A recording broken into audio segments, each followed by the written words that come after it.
கடலில் நீங்கள் அப்புறம் உங்கள் கூட ஒரு புலி, ஒரு சின்ன போட். நீங்கள் கரைக்கு போகணும், உயிர் வாழணும் அப்படின்னா. கரைக்கு போகிறதுக்குள்ளே புலி உங்களை சாப்பிட்ரும். இமேஜின் இந்த மாதிரி சுச்சுவேஷனில் நீங்கள் இருந்தால் என்ன பண்ணுவீங்க? ஹாய் ஒருவன், வெல்கம் டு போர்சன் டாக்ஸ். இன்றைக்கி ஒரு ஸ்டோரி சொல்கிறேன். என்ன ஸ்டோரி அப்படின்னா, நம்ம ஹீரோ வந்து இந்தியாவில் வாழ்கிறாங்க. அவங்க ஃபேமிலியோட இந்தியாவில் வாழ்கிறாரு.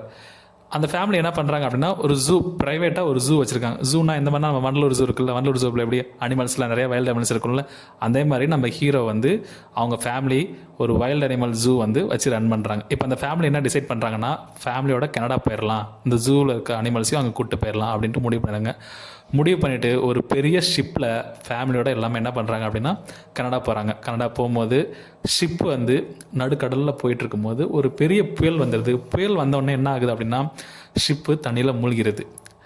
மூழ்கினோடனே பேரண்ட்ஸ் ஷிப்பில் வந்தவங்க எல்லாமே இறந்து போயிடுறாங்க. பட் நம்ம ஹீரோ மட்டும் என்ன பண்ணுறாரு அப்படின்னா, ஒரு லைஃப் போட்டில் தப்பிச்சிடுறாரு.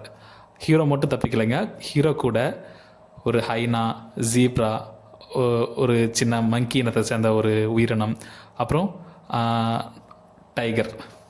ஸோ இந்த ஒரு சில அனிமல்ஸும் ப்ளஸ் வந்து நம்ம ஹீரோவும் அந்த சின்ன போட்டில் இருக்காங்க. இப்போது அந்த டைகர் என்ன பண்ணுது அப்படின்னா, அந்த போட்டில் இருந்த எல்லா அனிமல்ஸையும் சாப்பிட்ருது. கடைசியாக நம்ம ஹீரோ வர்சஸ் டைகர். ஸோ ரெண்டு பேரும் ஆப்போசிட்டில் இருக்காங்க. இப்போது ஹீரோ வந்து கரைக்கு போனால் தான் உயிரை காப்பாற்றிக்க முடியும். கரைக்கு போகிறதுக்குள்ளே புலி ஹீரோவை சாப்பிட்ரும் பசியில். இப்போ நம்ம ஹீரோ என்ன பண்ணுறாரு, புலியை கொல்லலாமா வேணாமா அப்படின்னு டிசைட் பண்ணல. ஹீரோ வந்து புலியை கொல்ல ட்ரை பண்ணல. அதுக்கு பதிலாக அவர் என்ன பண்ணுறாரு அப்படின்னா, புலி கூட வாழ பழகிக்கிறாரு. எப்படி பழகணும்? இப்போ வந்து புலிக்கு பசிக்கும்.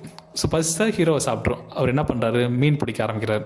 மீன் பிடிச்சி அந்த புலிக்கு ஃபீட் பண்ணுறாரு. ப்ளஸ் மழை பெய்யுது, மழை தண்ணியை சேவ் பண்ணி அந்த புலிக்கு குடிக்கிறதுக்கு குடிக்கிறாரு. அந்த போட்டில் இருந்த சின்ன சின்ன அந்த மரக்கட்டைகளை எடுத்து மிதக்கிற மாதிரி ஒரு சர்ஃபேஸ் வந்து போட்டுக்கு பக்கத்தில் ரெடி பண்ணி கயிறு கட்டி அதிலே அப்படியே மிதக்கிற மாதிரி அதில் உட்காந்துருக்காரு. ஏன்னா புலிக்கிட்டு இருந்து தப்பிக்கணும்ல.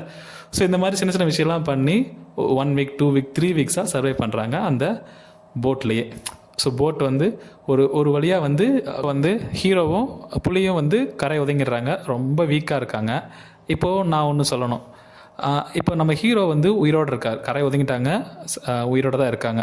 அவர் உயிரோடு வாழ்கிறதுக்கு ஃபுட்டு மட்டும் தேவைப்படல, அவருக்கான நம்பிக்கை. அந்த நம்பிக்கை இருந்தனால தான் புலிக்கிட்டிருந்தும் அவரை காப்பாற்றிக்கிட்டாரு, அவரையும் சேஃபாக வச்சுட்டார். அதாவது சின்ன சின்ன மீன்லாம் சாப்பிட்டு அவரையும் காப்பாற்றிக்கிட்டாரு. ஸோ நம்பிக்கையை மட்டும் விட்டுறாதீங்க. நம்பிக்கை மட்டும் இருந்தால் நம்ம என்ன வேணால் அச்சீவ் பண்ணலாம்.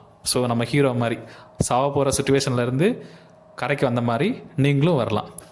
தேங்க்யூ.